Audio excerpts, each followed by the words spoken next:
Have you ever had an opportunity come up where you said yes and the results that you got were so amazing and you're glad you did it? Or have you had an opportunity show up that you said no to and later you're like, oh my gosh, I should have said yes to that. I wish I said yes. Please stick around because we're going to be interviewing Jacalyn Price regarding the new upcoming book called Unstoppable. We're going to be talking about opportunities and saying yes to those opportunities. We'll be right back.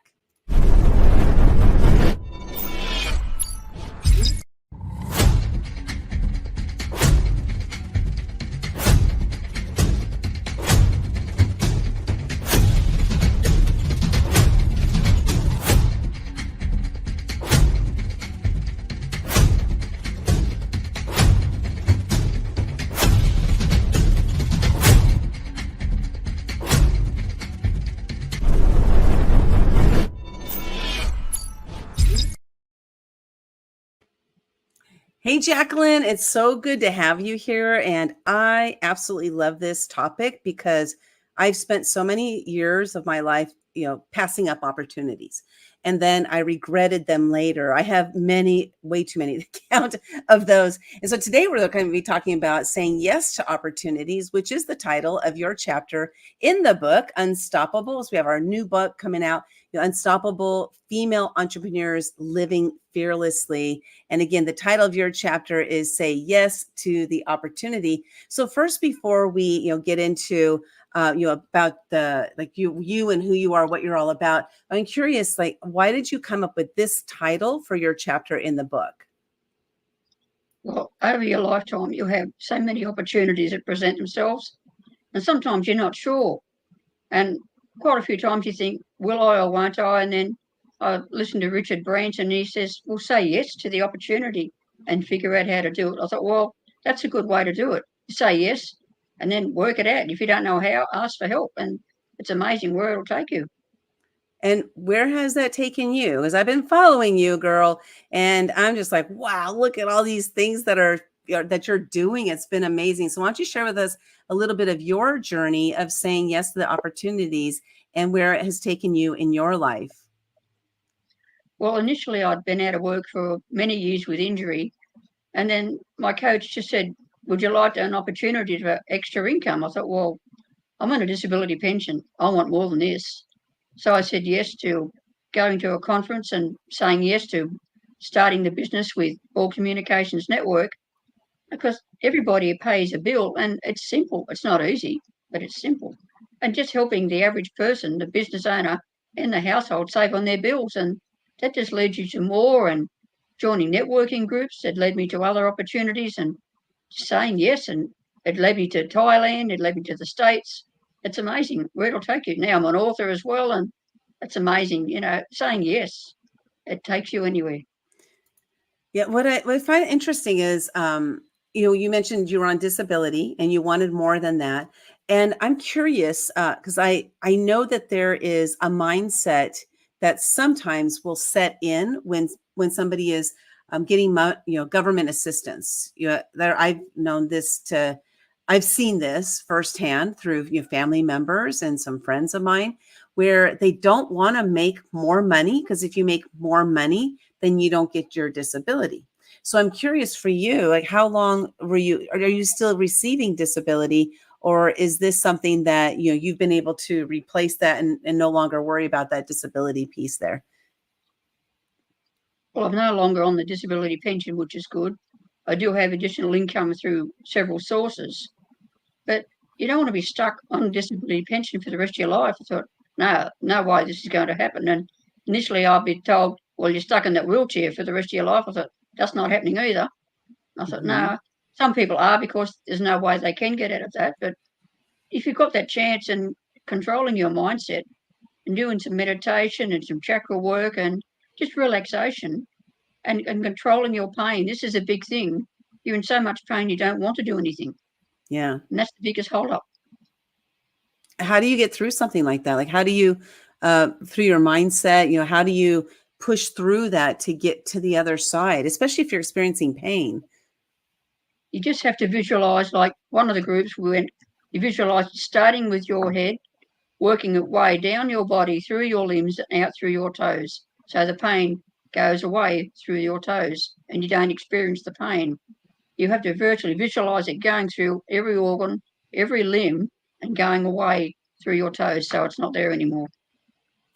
Talking about pain and toes immediately came to mind. I know you've done the Tony Robbins fire walk. And so why don't Yes, you share that experience? Was that before or after your disability? that was after. Okay. So why That's don't the you share last with us six that years, 6 years ago, I did the first one, okay. The first one, how many have you done? too. Two of them. So first share the first one, your thoughts going through that, and then share a little bit about the second one. Okay, the first one, I'd done some Tony Robbins events and unleashed the power within. So that was the one in Sydney, and the fire walk came up, and I'm thinking, fire walk? Like, how can anyone walk over these coals, you know? But on the first night, you're in with Tony, you're at the event, and he prepares you for it. Like, it's the mindset thing. You're aware with him at least half an hour saying, it's cool moss. And you're visualizing and saying to yourself, cool moss. Mm-hmm. Thousands of us there. They walk you up to the hot coal pits and you can feel the heat coming off those pits. And if you're not ready, you don't go because you said you will get burnt. But you visualize it cool moss. You don't look down, you look forward and you say, cool moss as you walk. And before you realise it, you're over the other side thinking, I've done it. I've walked over 1,000-degree coals, visualising cool moss. And it's an unreal feeling. You think, wow, if I can do this, I can do anything. That's awesome. And then you, after you walk through the coals, do you feel any of the heat on your feet or no? No, when you get to the other side, it's like a wet water base. You wipe your feet on because Okay. sometimes the small coals can stick between your toes, so you don't want that sort of still sticking there and giving a bit of a burn. But I had no problems. Just wipe your feet at the end on the wet part and just keep walking, so the next person can come through.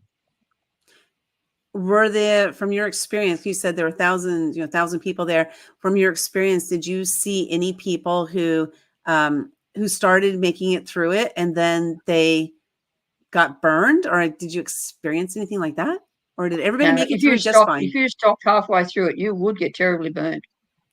So if there's someone at the front before you start, and I say, "Are you ready?" If you're not ready, you don't go because you will Okay. get burnt. Those coals are hot, hot. So if you're not ready, when you're ready, you just go and you just visualize the other side and you keep walking. And next thing you're on the other side. I find this fascinating because there are so many things in life that show up that we don't do because we let our fear stop us. And that would be a great example right there. If you're witnessing people making it through this, like you're absolutely, you're there right now, you're witnessing this, then you know it's possible. But then you might have something show up in your mind like, I can't do this, I can't do this. And the reality is that you could do it because there are people right there that are doing it. I had this one experience where we did the freeze, like you go into like a chamber and they freeze your body down to like 30 degrees Fahrenheit. I don't know what that is. And it's probably right around 0 or something like that in Celsius, I think. I don't know the numbers, but they freeze your body. And I had a panic attack the first time I did it.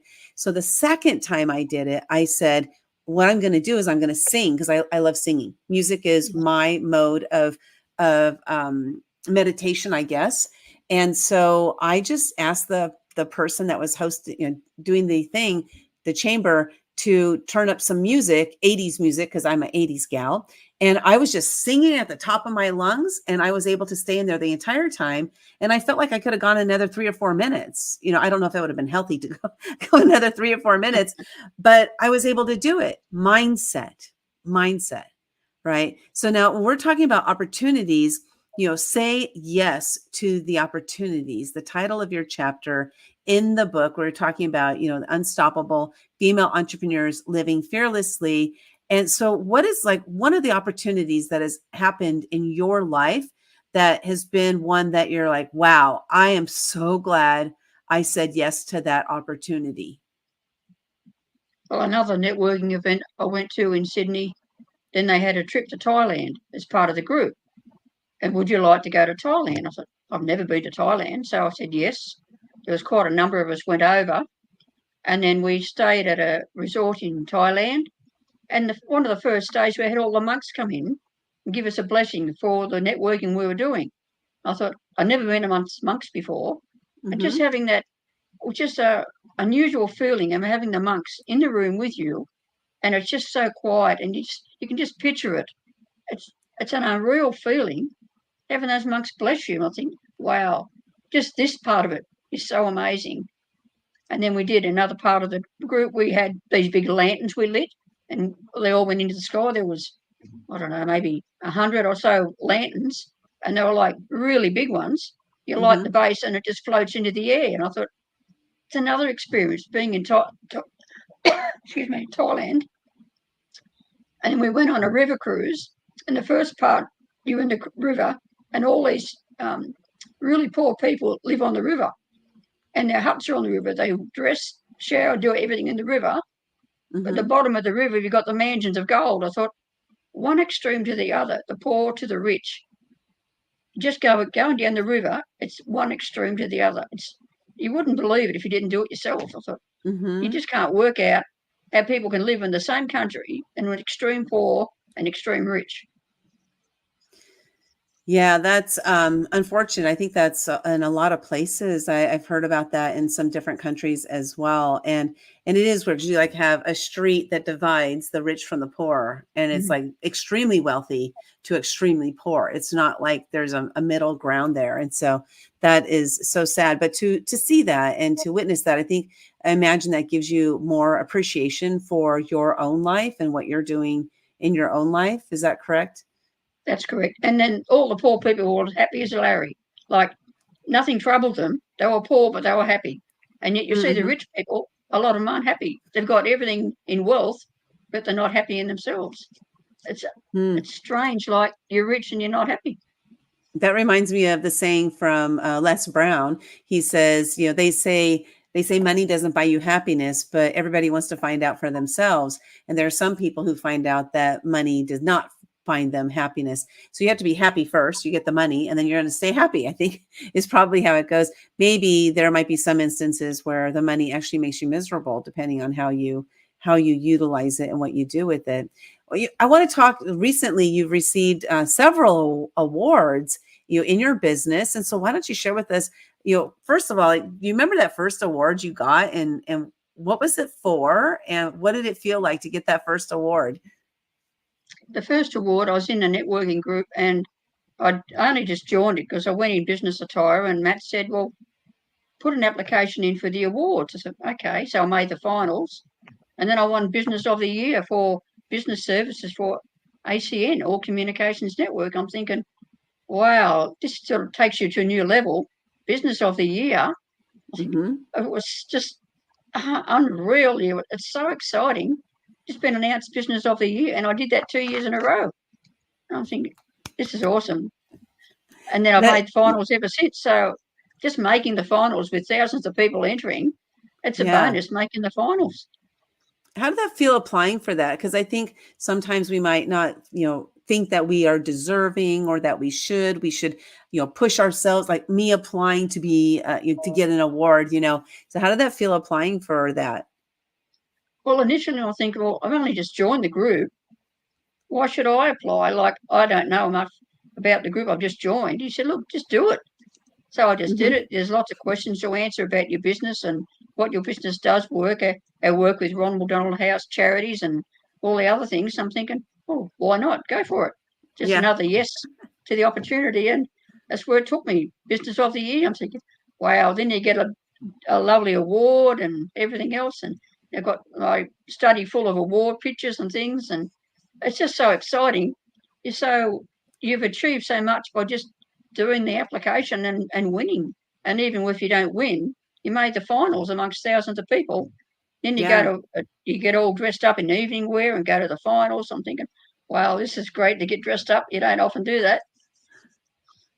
That's cool. I've never gotten an award. I was in band, and so I got, like, the whole band would get an award for the whole band. I've never had my own award, so I'm going to start applying. I never thought of applying for something like that. So I'm going to go out there and I'm going to apply and see what happens, because if I don't apply, I definitely will not get it. Definitely That's won't right. get it. And just join the Definitely. networking groups, and you don't know where it takes you. By joining the networking groups, and like joining the authors group, it's taken me a trip to San Diego next year. Yep, exactly. Exactly. I can't wait to meet you in person. It's going to be a lot of fun. A lot of fun. It's going to be so exciting. Yeah. So I first of all, I want to share that you can get purchase a copy of the book Unstoppable. Just go to actiontakerspublishing.com/unstoppable. There are a bunch of free gifts over there from the authors. Again, it's actiontakerspublishing.com/unstoppable. And we're talking to Jacalyn Price. You can connect with Jacalyn at Jacalyn. It's JACALYN P.acnibo.com. That's Jacalyn P at acnibo.com. Connect with her over there. And so Jacalyn, in this book, Unstoppable, we have several women coming together to share their stories of, the unstoppableness, of their lives, their business. And so what is one thing that you would like the readers to take away from reading this book? Any opportunity that presents itself, you say yes and figure it out. You don't know where it'll take you. Yeah, that's for sure. That's for sure. Some of the things I've said yes to, I was scared initially to say yes, but I'm so glad I did, because what's shown up from that has been, things that I never imagined would happen in my own life. And they've been just instrumental in the shifts and just the new way that I'm living my life. So it's been amazing. Absolutely amazing. Jacalyn, I want to thank you for being part of this book, as well as other books that you've been in with us. I look forward to meeting you in person in 2024 and seeing where things go. And who knows, maybe by the time I meet you in person, you'll have 3 more awards. You've been you've been killing it over there. That's fantastic. So thank you so much for being here with us. Been an honor, Linda. Thank you. We will see y'all later.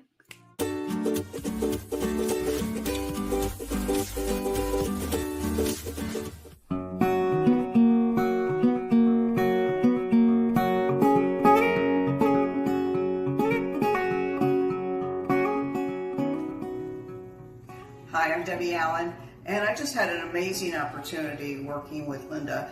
She really knows publishing, and this is a big thing coming from me, because I've written now 10 books. She helped me with my 10th book. I've been working with major publishers and had all kinds of amazing opportunities, but I wanted to get this book done fast, and I wanted to work with somebody that could publish it for me, do a hybrid publishing. And I just thought, okay, I'll take a chance on Linda, let's get it done. And she walked me through this process so easily. It was such a joy. And here is the big deal. I have been a professional expert in marketing and books for over 20 years, and I learned a lot from Linda. She gave me some great marketing ideas I never even thought of. My book was timely. In fact, it was a month early, and we even made Amazon bestseller before our launch. I can't tell you that she's just an amazing person to work with. She follows up. She gives you more than you're expected, that you expect you're going to get, and you will get a really high quality product, and you'll have a really great time working with Linda. She's a true professional.